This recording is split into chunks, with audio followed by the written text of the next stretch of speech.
So I'm going to do a screencast for the Learning Block 2.1, the self-directed learning. So first, I like to go through what the activity that I'm going to cover. So conduct your own inquiry and self-directed learning into the topic below in order to complete this activity. Equity and inclusion. Critically examine and reflect on your school's LLC facilities and on how they meet the diverse needs of all students with reference to relevant legislation and policies.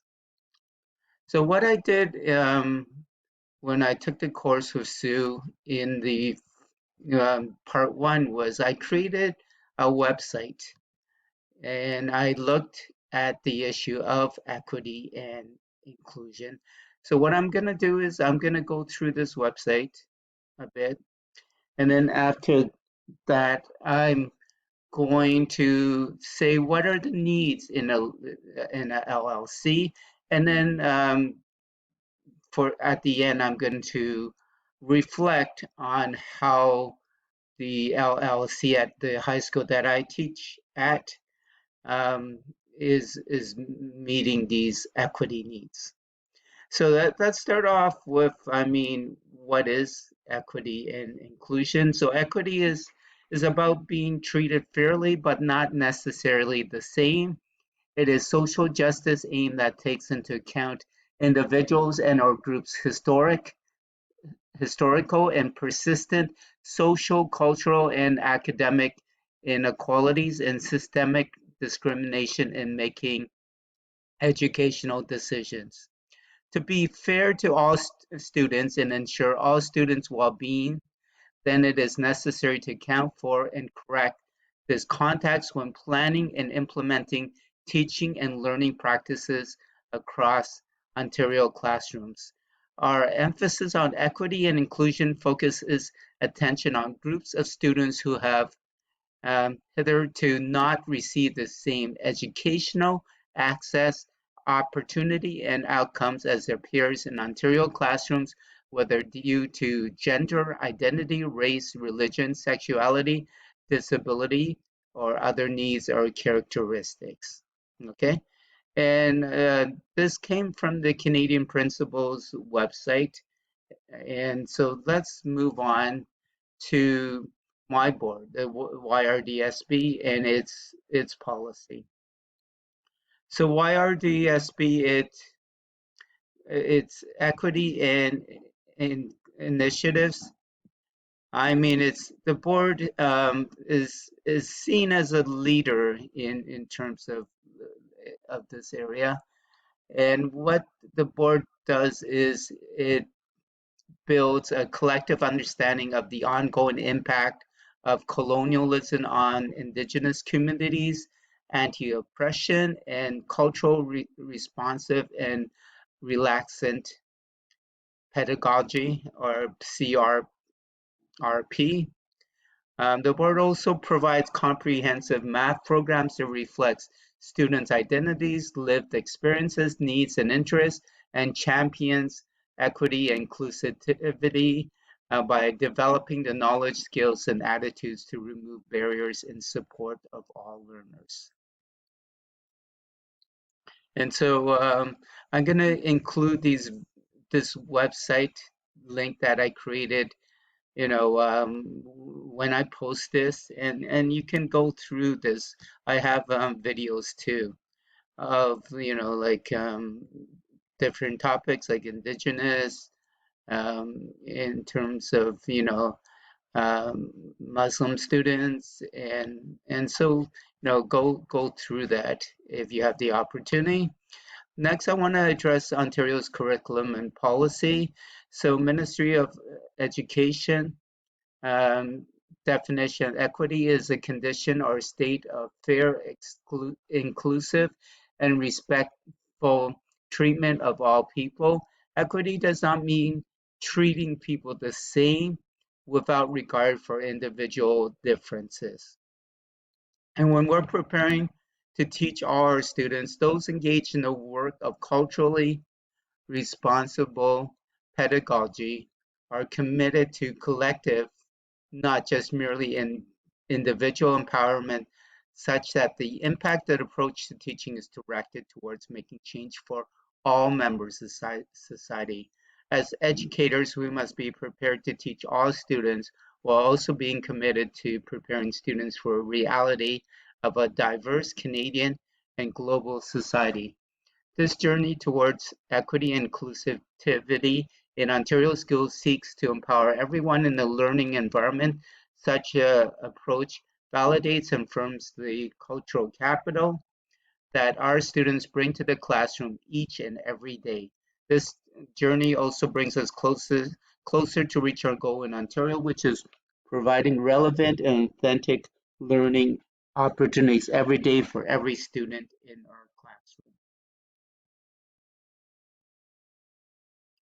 Now let's look at the OCT guidelines and what it says.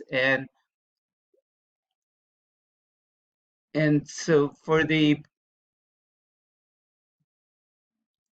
um, for the ethical standards for a teaching profession represent a vision of professional practice at the heart of a strong and effective teaching profession is a commitment to students and their learning. And so members of the OCT in their position of trust demonstrate responsibility in their responsibility relationships with students, parents, guardians, colleagues, educational partners, and other professionals, the environment, and the public.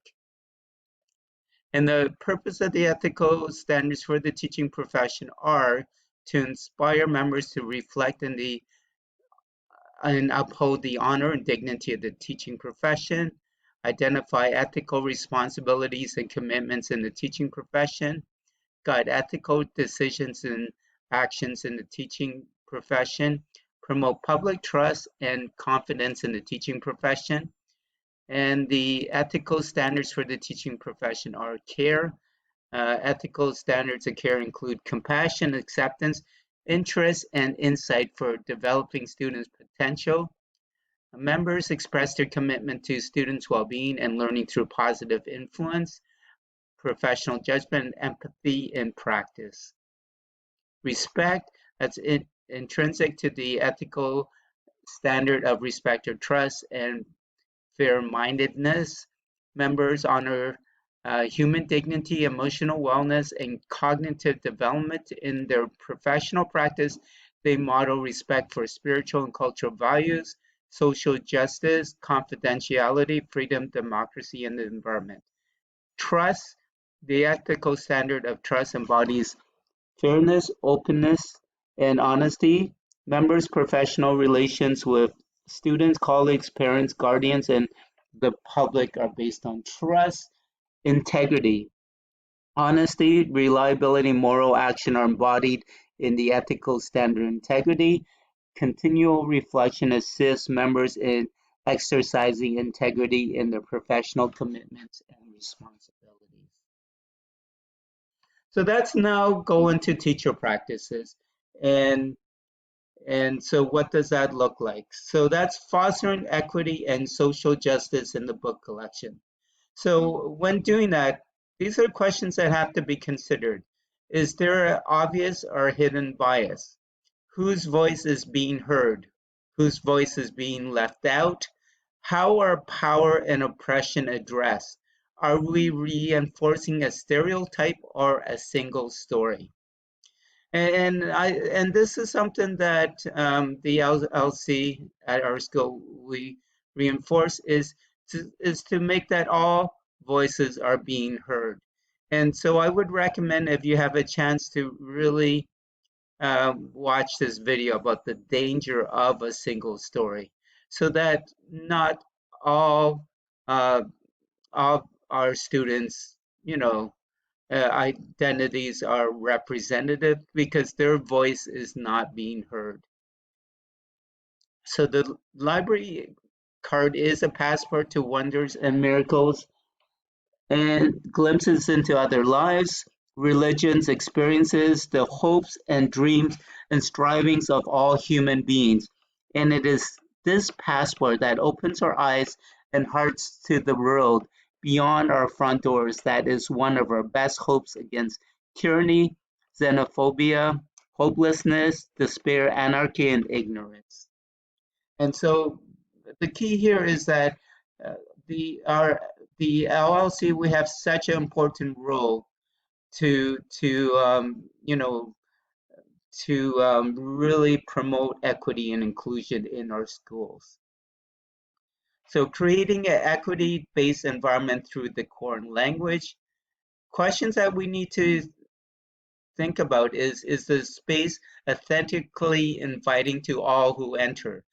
Does the space reflect a wide range of learning needs and opportunities? Can the students change and adapt the space to meet their evolving learning needs? Upon entering the space, would others be able to identify our values and beliefs about how children learn? Whose needs are being met? Mine or the kids? When we discuss the space, do we use language that clearly indicates student voice and ownership at the center of our planning and practice?